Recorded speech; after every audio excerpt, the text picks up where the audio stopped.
What's up? What's up? Haven't made a video in a while. Shop's been kind of crazy. A lot of bullshit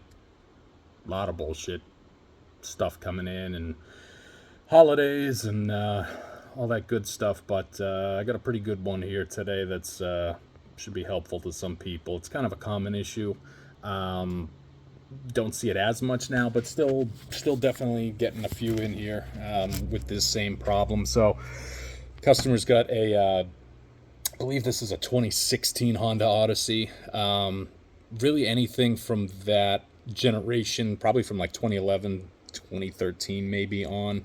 The V6s, a lot of them have this issue where you'll get an oil leak on the front of the engine, at the control valve or spool valve, they'll call it.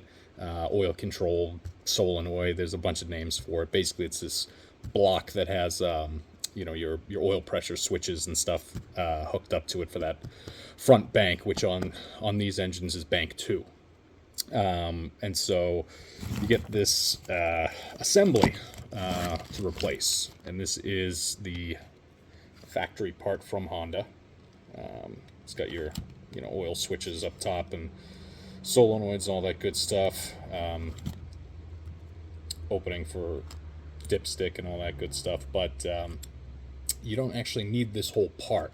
So the issue with these is that they'll leak, and then when they do leak, basically Honda does not sell just a gasket to fix these guys. So you got to take. It's got three bolts. I'll kind of show you here. 3 bolts. Undo it like so, and then this splits. You can kind of see how it opens up there. So I'll try to, hard to do with one hand here. So open this guy up. You can see you've got a gasket on this block, metal plate on this side, and then if you pop that off the dowels, you'll see you have another rubber seal gasket here that sits in. And so you can't buy these guys separate, which is great because they all fail. You do a lot of these, and basically it sits right above the alternator. So Honda has a bulletin out saying that the reason the alternators are failing is because this leaks oil onto them. And the bulletin will tell you to buy this part from Honda, which is about $313, and they will tell you to take it apart like this and to replace the gasket in this piece, replace all these, and you don't actually use this block, because if you did want to replace this block, it's a much more in-depth job. You got to pull the cams out and get in there pretty good. So nobody does this, and Honda tells you not to do this. They say buy it, do this, problem solved. I know.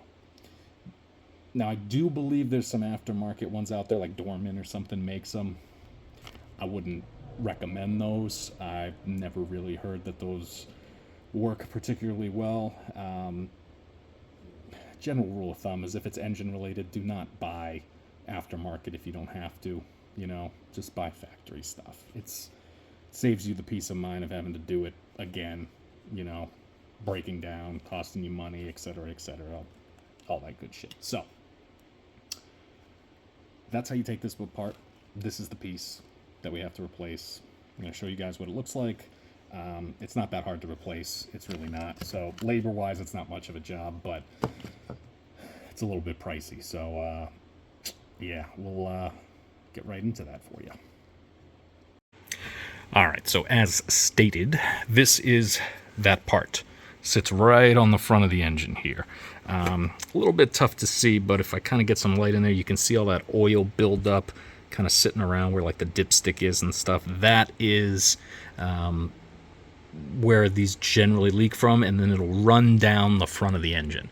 You can kind of see the buildup around the back edges of it as well, but not terribly difficult to replace. Basically, you have a connector here, little squeeze tab, pull it off. That goes off of this guy here, and then there's also one right here that sits on that same sort of deal. Squeeze and release. Then you have these little, kind of see it here, parts of the bracket. These just slide up over these metal tabs. You can kind of just bend this out of the way and slide it up. There's one there, and then there is, where is it? Another one over here. So that'll slide up, and then you also have to disconnect the 3 ignition coils for this bank 2. Same thing, squeeze and release. And that gives you enough room to kind of get some free play here. A little bit of movement.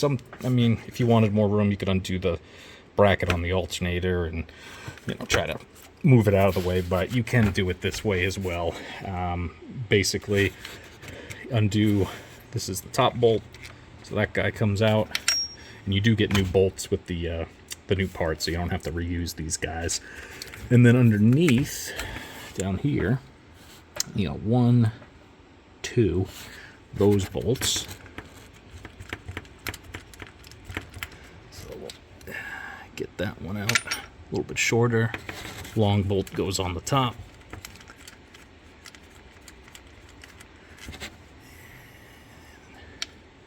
There we go.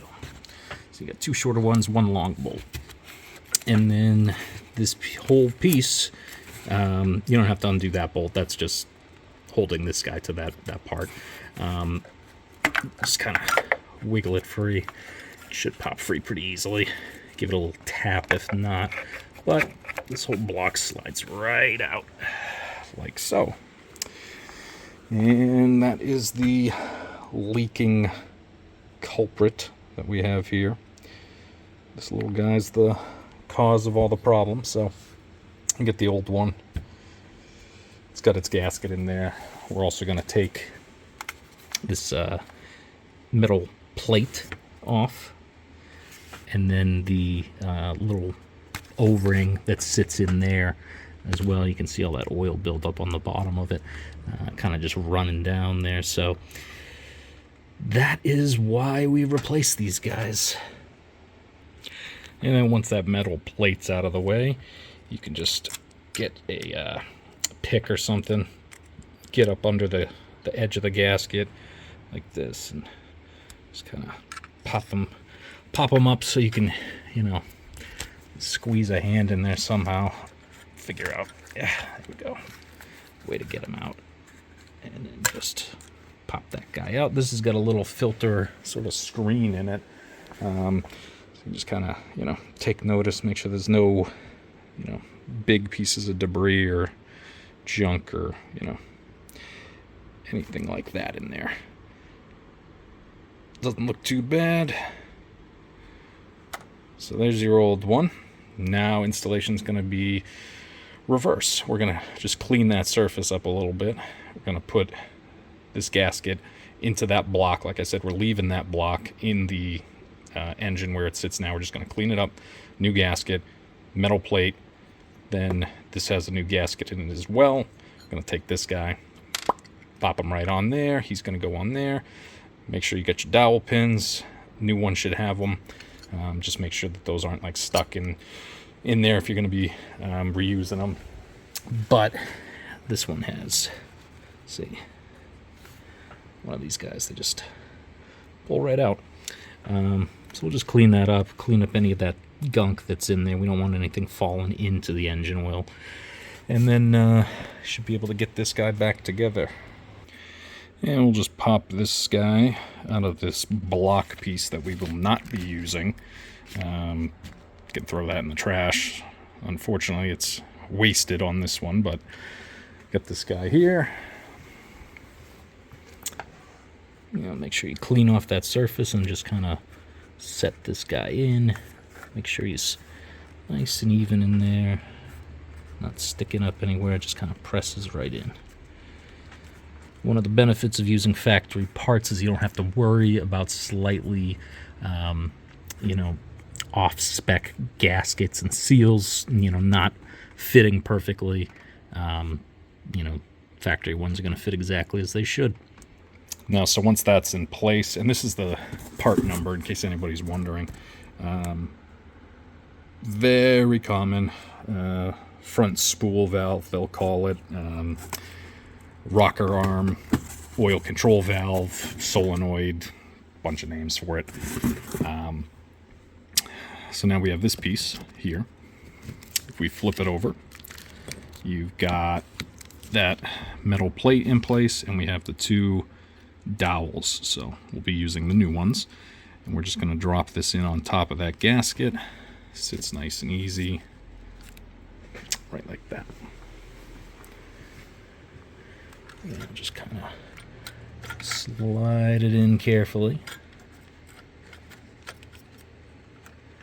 until it is set in the right position on the dowels. Those two dowels will drop into those holes there for it. And once you get these three new bolts in, just start kind of, I like to do like a cross pattern, like back and forth, just to kind of even that out, snug it up.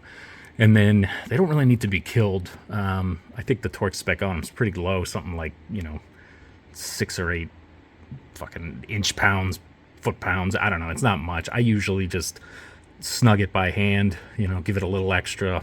Never really had an issue doing that. Look at what you're tightening. It's a 10 millimeter head bolt. It's a 6x1 bolt. They don't need a lot. So just so it's snug and a little bit extra, you should be okay. If you want to look up the torque specs, Godspeed to you. Call that your prerogative, not mine. We'll just kind of clean this area up. Plug in your sensors, and that guy's there. This guy's down here. Oh, change direction on us a little bit. Come on, buddy. Get you in there. Now that that's all back together, give it a little clean. You can see down there where all that oil built up, so we'll hit it with some brake clean and a rag, get it all nice and shiny again, and that should be the end of it for this one. So hopefully that helped you guys out a little bit. Like I said, I don't know what Honda's charging these days to do this job, but the part's over $300. I wouldn't be surprised if it's, at least that in the labor on their end. But it doesn't take too long. If you got an hour, you can get that done. No problem. Like I said, pretty straightforward in and out. And fix yourself an oil leak, prevent a alternator from going bad, and save yourself a couple bucks. So till the next time, my dudes, keep wrenching.